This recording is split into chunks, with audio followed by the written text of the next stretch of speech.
Hello everyone, welcome to our winter health hack. Tomatoes are the most widely consumed and cultivated fruit globally. They come under the category of nightshade plants which grow and flower at night. Nightshade vegetables, they all have bioactive compounds and powerful alkaloids which can be both beneficial or harmful depending on the method of food preparation. Tomatoes, like other nightshade vegetables, have solanine and lectins, which are the anti-nutrient compounds that nullify the effect of useful alkaloids. These anti-nutrients also exacerbate inflammatory conditions like leaky gut and rheumatoid arthritis. However, cooking over high heat destroys these anti-nutrient compounds and allows full absorption of antioxidants like lycopene. Lycopene in tomatoes has been shown to have anti-cancer properties and reduces cardiovascular risk. Ginger is the next winter-friendly plant known for its beneficial bioactive compounds like gingerols and paradols. Efficacy of ginger has been studied in randomized trials and it is shown to have activity against metabolic syndrome, inflammatory conditions, and aging. Per Ayurveda, both tomato and ginger are heat generating, and ginger is also excellent for digestive health. So this combination of tomatoes and ginger becomes ushna or heat generated when cooked well together, and it becomes a potent winter remedy to fight cough, cold, congestion, heaviness, and lethargy. This combination, however, can aggravate Pitta, so this should be avoided by those with severe heartburn, acidity, or hemorrhoids. We will look at a simple, efficient tomato chutney recipe or a tomato dip recipe next. So in a pan, you first add some oil. I like to use sesame oil. It's up to you, whatever vegetable oil you want to do. Let the oil heat up.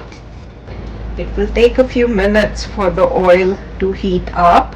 Once it seems like that the oil is heating up, add half to 1 teaspoon of mustard seeds. That also depends on the quantity of the tomato paste that you have. So we can see that the mustard seeds are starting to splatter a little bit. Then add about 1 teaspoon of black pepper, 1 teaspoon of salt, 1 teaspoon of brown sugar or sugar to taste. Mix it all together, and now you add the curry leaves that we had. Once the curry leaves are added, it starts to splatter, and now you just add the paste that we have.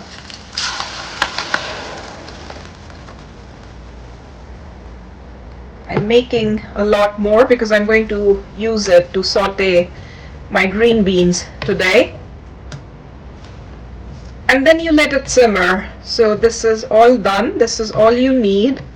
And now you will let this simmer for about 5 to 7 minutes till it changes color and till it becomes a darker red color, just like your marinara sauce.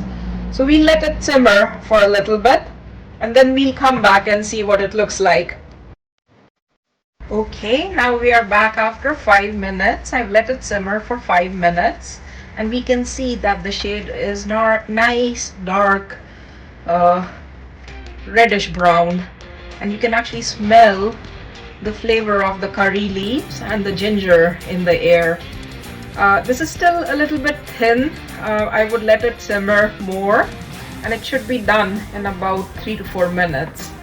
Now this combination of tomatoes, ginger, curry leaves, and black pepper makes it your big antioxidant punch. You can use this tomato chutney as a dip to go with your toast, with your Indian burritos. You can use it to flavor your rice, to make tomato rice. or you can use it to saute your vegetables, as what I'm gonna do with my green beans today. So this is a simple to follow recipe which anybody can do at home, and whenever you need, you already have your frozen tomato ginger mix in your mason jars in the freezer, and all you need to do is take those out and season them, and you have your tomato dip, your tomato chutney ready within 10 minutes.